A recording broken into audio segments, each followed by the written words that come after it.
사람들이 이제 종종 이야기 많이 하는데, 특별히 그 미국의 유명한 극작가 그 테네시 윌리엄스의 희곡 제목이 욕망이라는 전차 A Streetcar Named Desire라는 이 원래 희극이죠. 희극인데 이게 영화로도 만들어지고 또 연극으로도 만들어지고 그런 이 제목처럼 요즘 사람들이 욕망이라는 이름의 전차를 끊임없이 그렇게 달려나가는 듯합니다. 실제로 미국의 뉴올린스에 가면은 이 욕망이라는 이름의 전차가 있었다고 해요. 그래서 이것이 이제 1951년에 영화로도 만들어져요. 요즘에 이제 유튜브 들어가면은 이 영화 볼 수도 있어요. 오래된 영화이기 때문에 뭐 특별히 지불 안 해도 영화를 볼 수 있는데 한번 보시면은 여러 가지 또 아주 오래된 얘기지만 또 지금의 얘기 같은 그런 영화를 보면서도 많은 영적인 통찰력을 얻게 됩니다. 이 희곡은 욕망이라는 인간의 본질과 또 그것이 초래하는 비극, 뭐 말부터 느껴지잖아요. 욕망이라는 이름의 그 전차의 끝은 과연 무엇일까? 우리가 예상이 되는데, 이 희곡에서 몰락한 남부 귀족이었던 주인공 블랑시 디뷰아가 자신의 삶에서 진실을 외면하고 뭔가 욕망을 쫓아 환상 속에서 살고자 했던 그의 어떻게 보면은 심리적인 어떤 그 모습을, 심리적인 내면을 영화의 어떤 표면적으로 이렇게 그렸다고 볼 수가 있습니다. 근데 참 재미있는 그 대사 중에 하나가 뭐가 있냐면은 그 주인공이 뭐라고 얘기하냐면은 나는 상냥한 말을 들으며 살고 싶었어요. 그래서 진실보다 환상을 선택했죠. 라는 말입니다. 저 이 말을 곱씹어서 계속 얘기 듣다 보면은 우리 누구나 다 내가 주인공이 되고 싶고 뭔가 내가 화려해 보이고 싶고 내가 현실보다는 조금 더 이렇게 농담 삼아 있어빌리티라 그러죠. 뭔가 있어 보이는. 요즘 인스타그램, 인스타 시대, SN이 이렇게 활발한 시대에는 나의 현실보다는 보여지는 그 모습이 더 상냥하게 보이는, 나는 그런 너 참 멋있어 보인다. 그렇게 그런 말을 들으며 살고 싶어 하는 것이 우리 현대인들이죠. 그렇기 때문에 현실보다는 오히려 환상을 쫓아가는, 진실한 나의 내면보다는 남들에게 보여진 내가 더 중요하기 때문에 뭔가 더 꾸미고 과장되고 그리고 나의 어떤 비극과 아픔과 상처 이런 것을 드러내기보다는 더 화려한 나의 모습을 드러내고 싶어 하는 것이 예나 지금이나 인간의 어떤 하나의 모습입니다. 지금도 이 전차는 사람들에게 그릇된 환상과 신기루를 보여주면서 어서 이 전차에 올라타라고 우리를 유혹하고 있습니다. 그런데 이 전차에 올라타기만 하면은 더 많이 가지려고 하고 더 높이 올라가고 더 큰 성공을 이루라고 하는 끊임없는 우리에게 내면에 우리의 욕망을 부추기는 그러한 일들이 일어나는 거죠. 그러나 그 마지막 종착점이 어딘가, 목적지가 어딘가 우리는 이미 알고 있죠. 종종 그 끝은 좌절과 고통으로 이어지고 어떤 참된 평화라기보다도 만들어진 평화, 조작된 평화, 그리고 우리가 억지로 짜여진 그 평화, 상업적인 평화, 소비적인 평화. 그래서 내가 원래 추구하던 어떤 그런 상냥한 어떤 말, 내가 원했던 그런 평안이 아니라 점점 멀어지는 깨어진 평화, 그리고 가장된 거짓된 모습들이 나타나게 되는 겁니다. 이 희극과 아주 대조적으로 히말리아 산맥의 라다크 마을의 사람들은 이 욕망의 열차에서 뛰어내려서 어떻게 보면은 소박하고 단순한 삶에서 살아가는 사람들이에요. 뭐 그들은 몰랐지만 이 라다크라는 이 지역의 사람들의 삶이 발견되어지고 회자되어지면서 정말 인간의 미래에는 어떤 가치를 살아가야 하는가, 그 삶에 대해서 한번 새롭게 되새기는 그러한 관심을 사람들이 가지기 시작했습니다. 그래서 이 라다크의 삶이 드러나게 된 것은 1991년에 헬레나 로르베리 호지의 책, 너무 오래된 책이죠. 여러분 혹시 저도 설교 준비하면서 너무 대학교 때 읽은 책이라 너무나 오래된 책이라 진짜 오래된 미래, 그 부제가 뭐냐면은 라다크로부터 배운다라는 부제인데, 라다크에 사는 그 사람들의 소박하고 단순한 그 삶이 오래된 미래, 어떻게 보면은 우리의 미래가 이렇게 살아야만이 되지 않을까 하는 그런 삶의 가치를 보여주는 책입니다. 지금도 많은 사람들에게 읽혀지고 있는데, 이 라다크는 인도 북부의 히말라야 산맥에 위치한 지역이에요. 요즘은 워낙 유튜브가 발달이 돼서 치면은 그 지역들이 이렇게 소개가 되고 있는데, 이 책이 지금까지 대중에게 널리 읽혀지는 이유는 그들이 살고 있는 전통적인 방식, 단순하고 소박한 삶. 어떻게 보면은 욕망이라는 이름의 전차를 타고 분주하게 살아가는 현대인들에게 삶이란 무엇인가 깊은 통찰을 주는 것입니다. 그들은 어떻게 살아가느냐? 필요한 만큼 취하고 자연과 조화 속에서 평화를 누리며 살아갑니다. 그리고 그들의 삶은 우리에게 중요한 질문을 던지는데, 정말 더 많이 가져야 하는가? 정말 더 많이 더 높이 올라가야 하는가라고 우리에게 질문을 합니다. 여러분, 이 욕망이라는 것은 인간의 삶에서 빼어놓을 수 없는 아주 필수적인 요소이고, 어떻게 보면 삶을 이끌어 나가는 하나의 동력인 거거든. 에너지와 같은 것입니다. 그런데 하나님은 인간에게 세상을 다스리고 또 번성하라는 그 명령을 주시고, 그것을 이루기 위해서 우리 안에 desire, 열망, 욕망이라는 어떤 하나의 에너지를 주셨습니다. 그러나 타락 이후에 이 욕망은 죄와하고 결합이 되어서 자기중심적이고 파괴적인 방법으로 나간 거예요. 하나님의 이름을 높이고 아름다움을 창조하고 또 하나님께서 말씀하신 그대로 그렇게 풍성하게 살아가라고 주신 그것이 죄와 결합이 돼서 그 방향이 하나님을 향한 것이 아니라 자기 자신으로 향해서 자기 욕심과 파괴적인 방향으로 왜곡되는 거죠. 흔히 욕망이라는 건 많은 분야에서 이것이 도대체 뭔가 보이지도 않고 또 만져지지도 알 수 없는데 인간 내면에 있는 이것에 대해서 많이 연구를 했는데, 그중에 철학자 플라톤은 이 욕망이 통제되지 않으면 인간 영혼에 혼란을 가져온다는 거예요. 프로이드 같은 경우에는 욕망이 억압될 때 왜곡된 방식으로 여러 가지 많이 표출이 된다는 거죠. 이 한편 이 욕망이라는 게 우리 성경에서도 계속적으로 많이 이야기하고 있는데, 이 욕망은 하나님의 뜻을 따르는 대신에 자신의 유익과 쾌락을 추구하게 만들게 되면 고통과 갈등을 초래하게 된다는 거예요. 이 욕망에 대해서 깊이 고민한 한 사람이 있는데, 그 사람의 이름은 사도 바울이에요.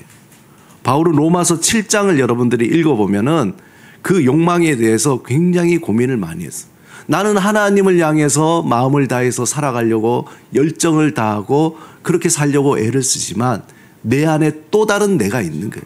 그것은 하나님을 거부하고 세상을 향해서 나가려고 하는 이 마음, 그 둘 사이에서 사도 바울은 깊이 고민을 하게 됩니다.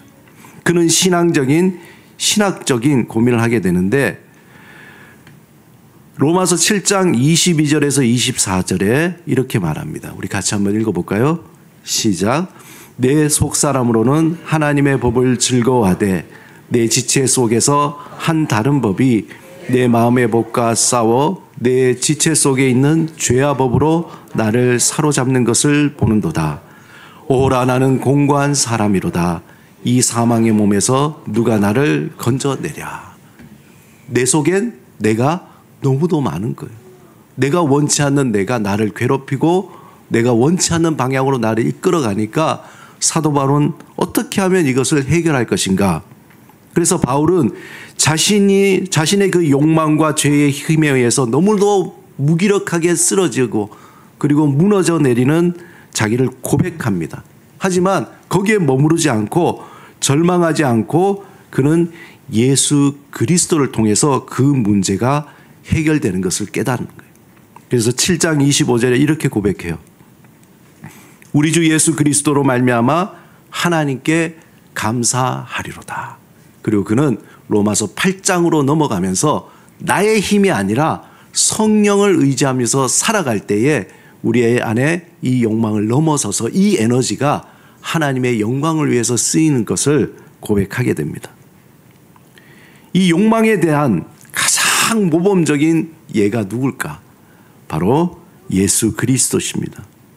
예수 그리스도께서는 하나님의 본체로서 모든 권세를 가지고 있어요. 어떻게 보면은 가장 큰 힘을 가지고 있지만 그 권리를 주장하지 않고 오히려 자기를 비워서 종의 형체를 입으시고 십자가에 달려 죽으셨습니다.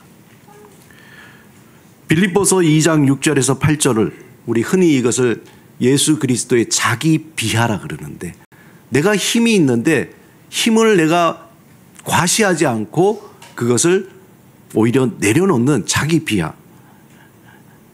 바울은 이렇게 예수님에 대해서 이야기합니다. 그는 근본 하나님의 본체시나 하나님과 동등됨을 취할 것으로 여기지 아니하시고 오히려 자기를 비워서 종의 형체를 가지사 사람들과 같이 되셨고 자기를 낮추시고 죽기까지 복종하셨으니 곧 십자가에 죽으심이라. 예수님의 3가지 시험이 있었잖아요. 40일 동안 금식하시고 사탄에게 시험 받을 때 그 3가지, 어떻게 보면은 사단이 나타난 것이라고 볼 수 있지만 예수님 안에 있는 그 욕망이 예수님을 부추기는 거예요. 너에게 힘이 있지 않냐? 돌을 떡으로 만들 수 있는 힘이 있지 않냐? 너를 저 바위에서 뛰어내려서 정말 아무도 다치지 않을 수 있는 그런 권세가 있지 않냐? 이 세상의 모든 것을 줄 수 있는 그런 다스릴 수 있는 능력이 있지 않냐? 그러한 예수님의 그 어떤 내면의 그 욕망을 다 이기시고 다 내려놓으신 거예요. 자기를 비우시고 그리고 세상의 자기중심적 욕망과 정반대의 길로 가신 거예요. 나의 뜻이 아니라 주님의 뜻을 따라서 하나씩 하나씩 그 걸음을 걸어가신 거죠. 세상은 더 많이 가지고 더 높아지기를 원하지만 예수님은 더 낮아지고 섬기며 십자가의 길로 들어서 그 희생의 길로 걸어가셨습니다. 그런데 예수님이 보여주신 이 예수 그리스도의 이 길을 따라간다는 우리 믿음의 사람들이 처음에는 예수님의 그 길을 따라서 헌신하고 또 그렇게 살겠습니다, 은혜를 받고 살다가도 욕망이라는 이름의 전차가 우리를 유혹할 때에 나도 모르게 그 전차에 올라타서 다시 그 욕망을 나의 욕심을 채우는 나의 만족을 위한 도구로 사용하게 되는 거예요. 그래서 불행하게 종교라는 이름 안에서 예수 그리스도를 믿는 그 믿음이 욕망을 극대화하는 예수님을 이름을 숨겨진 욕망을 충족시키는 도구로 전락하는 일들이 많아지게 되는 거죠. 신앙의 본질이 왜곡되고 하나님과 이웃을 사랑하는 예수님의 가르침을 부정하는 아주 심각한 행위로 들어서는 겁니다. 그래서 신앙을 자신의 욕망을 이루는 도구, 겉으로 볼 때는 굉장히 믿음이 좋고 겉으로 볼 때는 굉장히 신앙적으로 모범인 것처럼 보이지만 정작 그 안에는 자신의 욕망을 채우기 위한 신앙의 겉포장으로 살아가는 신앙인들이 있다는 겁니다. 그래서 신앙을 자신의 욕망을 이루는 도구로 사용할 때에 하나님의 나라와 가치가 왜곡이 되는, 방향이 틀려지게 되는. 문제는 이러한 태도가 신앙의 공동체와 세상에 부정적인 영향을 미치며 복음의 진리를 왜곡하게 만드는 심각한 문제를 만들어내는 것. 결국에 자신의 욕망을 신앙으로 포장하며 정당화하면은 스스로를 기만할 뿐만 아니라 참된 회개와 구원에서 멀어지고 나도 죽을 뿐만 아니라 공동체에도 심각한 병을 만들어내는 거죠. 최근에 그 쿠팡 플레이에서 아주 하나의 연속 드라마가 있는데 가족 계획이라는 영화예요. 제가 이제 매주 이제 한 편씩 이렇게 흥미로워서 보는데 그 안에 드러나는 하나의 신앙 공동체가 있어요. 근데 겉은 그렇지만 그 신앙 공동체 속은 아주 추악한 인간의 욕망을 쫓아가는 그러한 일들을 행하고 있는 거죠. 나중에 혹시 한번 보시면은 아주 충격적이에요. 예수님은 이러한 태도를 강하게 경고했습니다. 오래전에. 우리를 너무나 잘 아시니까. 바리새인과 성전을 더럽힌 상인들을 책망하시면서 신앙을 자신의 이익을 위한 도구로 사용하는 행위로 비난했습니다. 마태복음 23장 27절 우리 같이 한번 읽어보겠습니다. 시작. 화 있을진저 외식하는 서기관들과 바리새인들이여 너희가 박해와 회항과 근체와 11조를 들이되 율법에 더 정의와 긍휼과 믿음은 버렸도다. 그러나 이것도 행하고 저것도 버리지 말아야 할지니라.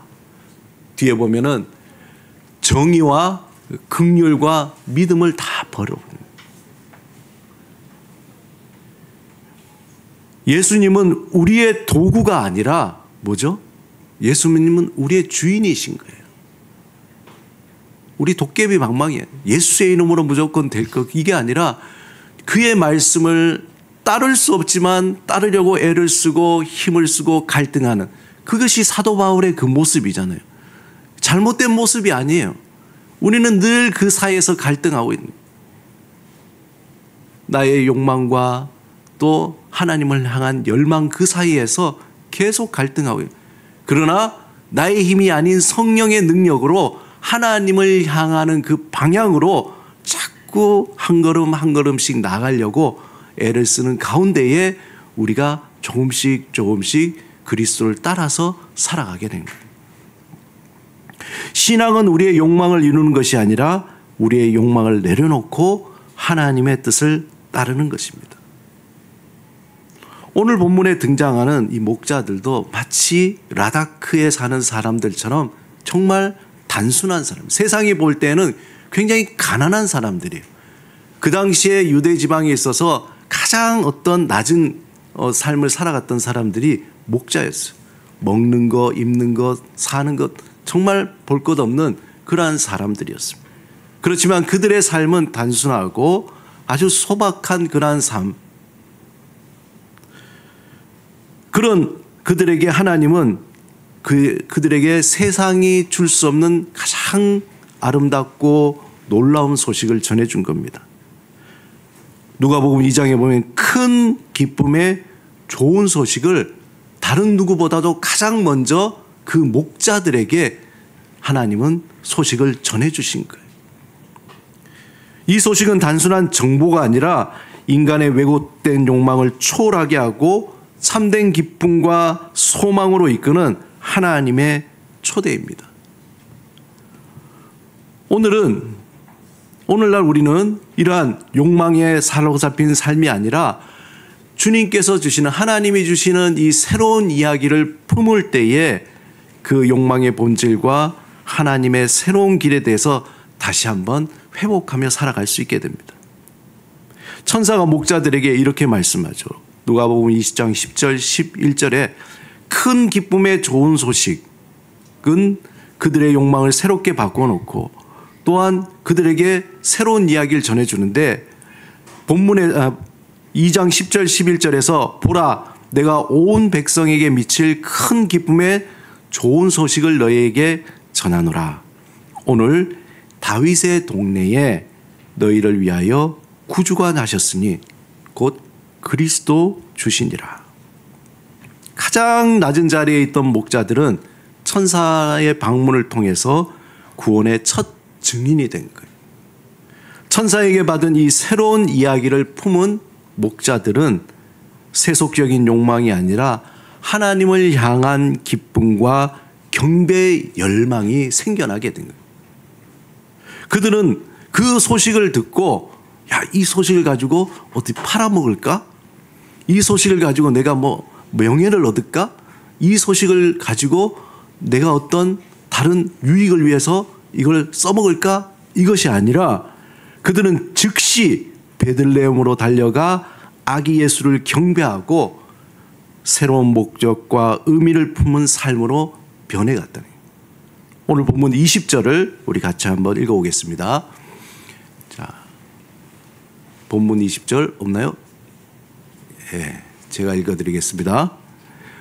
목자들은 자기들에게 이르던 바와 같이 듣고 본 그 모든 것으로 인하여 하나님께 영광을 돌리고 찬송하여 돌아가니라. 나왔네요. 우리 다시 한번 읽어보겠습니다. 시작. 목자들은 자기들에게 이르던 바와 같이 듣고 본 그 모든 것으로 인하여 하나님께 영광을 돌리고 찬송하여 돌아가요.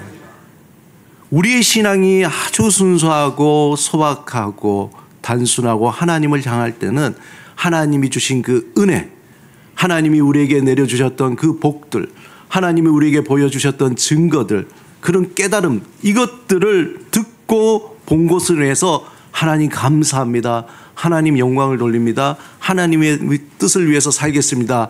라고 그렇게 살아가지만 우리가 듣고 본 그 모든 것을 나의 욕망을 위해서 채우려고. 그래서 저는 간증이라는 이 프로그램이 굉장히 위험한 거예요. 간증이라는 게. 어떤 누가 막 죽었다 살아났다 뭐 이런 간증들을 보고 은혜를 받는데 저는 그걸 별로 좋아하지 않아요. 우리에게 매일매일 살아가는 게 간증 아니에요? 아침에 일어나는 게 간증이고 이렇게 여러분들 만나는 것이 정말 오늘 아침에 제가 여러분을 못 볼 뻔했는데 이렇게 만나는 것이 이게 간증인 거잖아요. 그 모든 것을 우리가 하나님께서 우리에게 주신 그 은혜를 어느 순간 우리는 그것을 나의 욕망을 채우는 도구로 사용. 하나님 지난번에 이런 은혜 주셨잖아요. 나 합격해주면 이거 해줄 거죠? 내가 이렇게 열심히 봉사하면 이렇게 나 부자 만들어 줄 거죠? 뭐 하면 뭐 할 거죠? 우리는 어떤 거래의 어떤 상황으로 자꾸 바꾸어가는 왜곡된 신앙으로 나도 모르게 사단의 유혹으로 밀려가는 거죠. 목자들은 자기들에게 이르던 바와 같이 듣고 본 모든 것으로 인하여 그들은 하나님께 영광을 돌리고 찬송하며 돌아갔다는 거예요. 아침에 우리 규찬 집사님이 얘기했던 그 영화에 있는 것처럼 한나 아렌트가 지적했던 그 당시에 아이만 정말 악의 평범성, 나는 착한 아빠요 그리고 충성된 어떤 군인으로서 살 뿐이었지 내가 행한 것이 사람들을 억압하고 죽이고 했다는 그 부분은 나에겐 책임이 없다라는 식으로 그렇게 얘기하는 아이만. 그는 어떻게 보면은 교회에 가서 열심히 하나님을 찬양하고 봉사했던 성도였을지도 몰라요. 목자들은 자기들에게 이르던 바와 같은 듣고 본 그 모든 것이 나의 유익을 위한 것이 아니라 하나님의 영광을 위해서 또 하나님을 찬송하기 위해서 그것을 사용했던 거죠. 사랑하는 성도 여러분, 우리의 욕망은 하나님을 향한 그 방향을 잃어버릴 때에 놀랍게도 파괴적으로 변해요. 예수님 안에서 믿음으로 승화되어서 하나님께 영광을 위한 도구로 사용되지만 그것이 방향을 잃어버릴 땐 파괴적인 도구가 되는 거예요. 우리는 예수님을 자신의 욕망을 충족시키는 도구로 삼지 않고 그분을 우리의 주인으로 날마다 고백하고 모셔야 됩니다.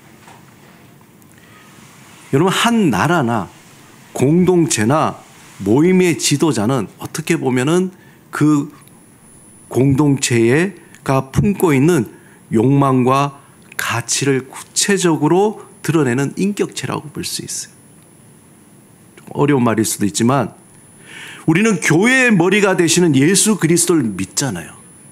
우리 교회의 가장 주인이 되시는 그분을 믿고 따르고 있습니다. 교회의 머리가 되시는 예수 그리스도를 믿고 따르는 자에게 있는 그 욕망은 야망과 욕심과 세상의 헛된 신기루를 쫓는 힘이 아니라 새 생명을 품고 하나님의 영광을 드러내고 하나님의 이름을 드러내는데 애를 쓰고 그렇게 하고자 하는 그러한 열망을 가진 사람들이라는 거예요. 그러므로 나의 욕망이 어느 방향으로 향하고 있는지 늘 말씀 앞에서 돌아보는 경건의 연습이 필요한 거예요. 그래서 기도가 필요하고 묵상이 필요한 거예요. 어떤 분은 막 성경 공부 이걸 너무 열심히 해가지고 이걸 가지고 막 수업을 만들어가지고 뭐 그러다 보니 막 교재를 팔고 그냥 막 거대 비즈니스가 된 거예요. 그 책을 읽어보면 별것도 없는데 그렇게.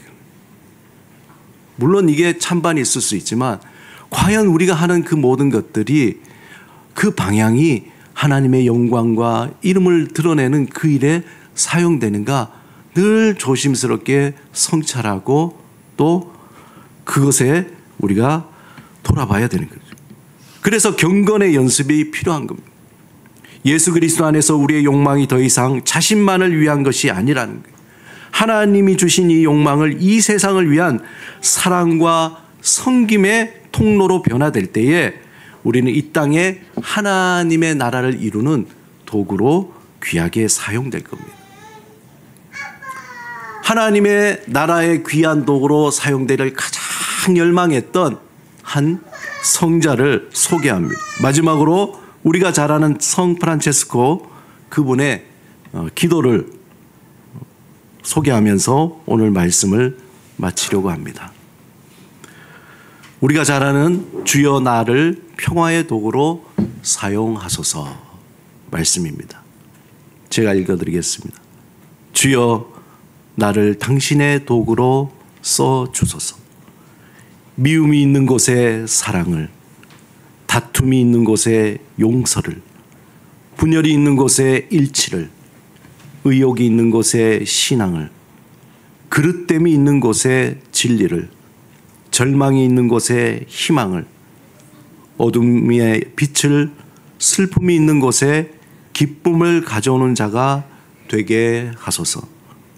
위로받기보다는 위로하고 이해받기보다는 이해하며 사랑받기보다는 사랑하게 하여 주소서.